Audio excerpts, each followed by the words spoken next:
for the ECR, the single market is really absolutely at the centre of our policy platform, because we know that this is, first of all, a huge advantage, a competitive advantage for Europe, but secondly, it's really underexploited. So we've been pushing through a whole lot of measures. First of all, to make sure that relatively new legislation like services on the Services Directive is properly implemented. We know there are lots of areas where small companies in particular are not finding it easy to go and provide services in other countries. There's still too much red tape, which we're supposed to have dealt with. So that's an implementation thing that we're really attacking very strongly. Secondly, as far as the digital single market is concerned, the internet is a really fantastic tool for generating economic activity and opening up market opportunities.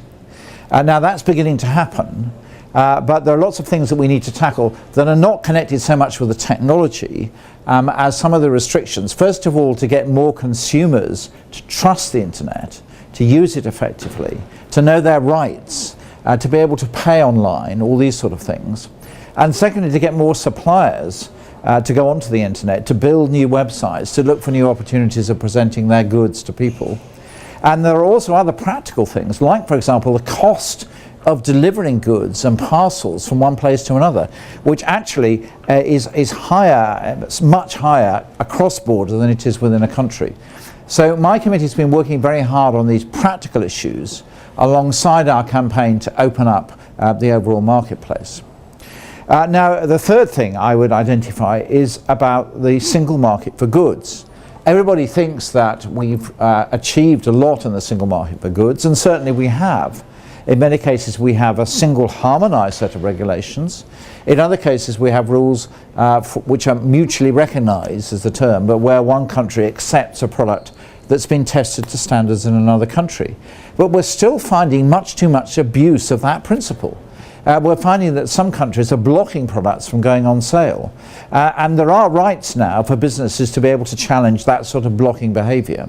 And we need to look at that very closely. And we're about to work now and approve, hopefully, before the end of this legislature, some entirely new proposals to safeguard product safety for consumers, but also to make the whole inspection, the so-called surveillance of products, much more effective. And we find that in so many of our areas, this match about looking after consumers, satisfying consumers, giving consumers information, knowing their rights, is the exact counterpart to the opportunities presented by a big marketplace. If we get the single market right for consumers, it means that they will encourage that level of competition, that openness that we're looking for.